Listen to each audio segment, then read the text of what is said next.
പ്രിയമുള്ളവരെ, വചനജ്വാല 1018 ദിവസത്തിലേക്ക് പ്രവേശിക്കുന്ന ഇന്ന് ജൂൺ 14 വെള്ളിയാഴ്ച എല്ലാവർക്കും സുന്ദരമായ ഒരു സുപ്രഭാതം ആശംസിക്കുന്നു.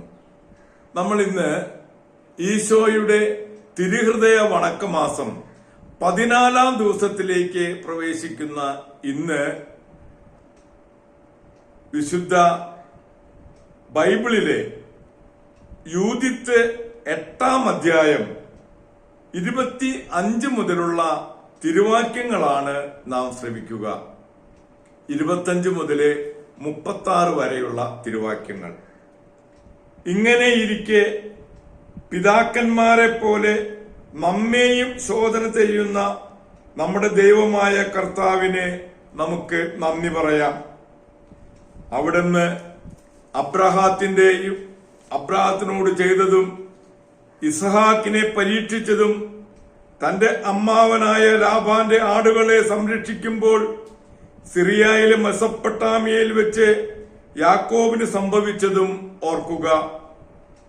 അവരുടെ ഹൃദയങ്ങളെ പരീക്ഷിച്ചതുപോലെ അവിടുന്ന് നമ്മെ അഗ്നിയിൽ പരീക്ഷിക്കുകയോ നമ്മോട് പ്രതികാരം ചെയ്യുകയോ ചെയ്തില്ല. തന്നോട് അടുപ്പമുള്ളവരെ അവിടുന്ന് പ്രഹരിക്കുന്നത് ശാസന എന്ന നിലയിലാണ്. ഉസിയ അവളോട് പറഞ്ഞു, നീ പറഞ്ഞതെല്ലാം ആത്മാർത്ഥതയോടെയാണ്. നിന്റെ വാക്കുകൾ നിഷേധിക്കാനാവുകയില്ല. ഇന്നാദ്യമല്ല നിന്റെ ജ്ഞാനം വെളിപ്പെടുന്നത്.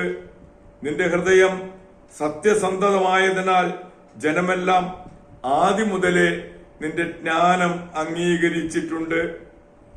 ദാഹവിവശരായ ജനം ഞങ്ങളെ കൊണ്ട് വാഗ്ദാനം ചെയ്യിച്ചു. ആ പ്രതിജ്ഞ ലംഘിക്കാവതല്ല. നീ ഭക്തയാകയാൽ ഞങ്ങൾക്ക് വേണ്ടി പ്രാർത്ഥിക്കുക. കർത്താവ് മഴ പെയ്യിച്ച് നമ്മുടെ ജലസംഭരണികൾ നിറയ്ക്കും. നമ്മൾ തളർന്നു വീഴുകയില്ല. യൂദിത്ത് അവളോട് പറഞ്ഞു, ശ്രദ്ധിക്കുവിൻ, നമ്മുടെ ഭാവി തലമുറകളിലെല്ലാം അറിയപ്പെടുന്ന ഒരു പ്രവൃത്തി ഞാൻ ചെയ്യാൻ പോകുന്നു. ഇന്ന് രാത്രി നിങ്ങൾ നഗരകവാടത്തിങ്കൽ നിൽക്കുവിൻ. ഞാൻ എന്റെ ദാസിയുമായി പുറത്തേക്ക് പോകും. നഗരം ശത്രുക്കൾക്ക് വിട്ടുകൊടുക്കാമെന്ന് ജനത്തോട് നിങ്ങൾ വാഗ്ദാനം ചെയ്ത ആ ദിവസങ്ങൾക്കുള്ളിൽ കർത്താവ് എന്റെ കൈകൊണ്ട് ഇസ്രായേലിനെ രക്ഷിക്കും. എന്റെ പദ്ധതി എന്തെന്നറിയാൻ ശ്രമിക്കരുത്. ഞാൻ ചെയ്യാൻ ഉദ്ദേശിക്കുന്നത് ചെയ്തു കഴിയുന്നത് വരെ ഞാൻ നിങ്ങളോട് പറയുകയില്ല.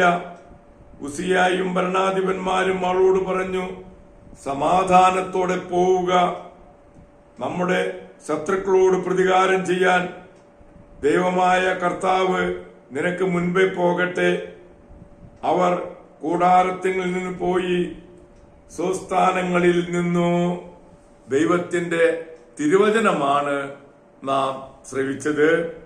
പ്രിയമുള്ളവരെ, ഇന്ന് ആഗോള സഭയിൽ വിശുദ്ധ മെത്തോഡിയോസിനെ അനുസ്മരിക്കുന്ന പൊൻസുദിനമാണ്.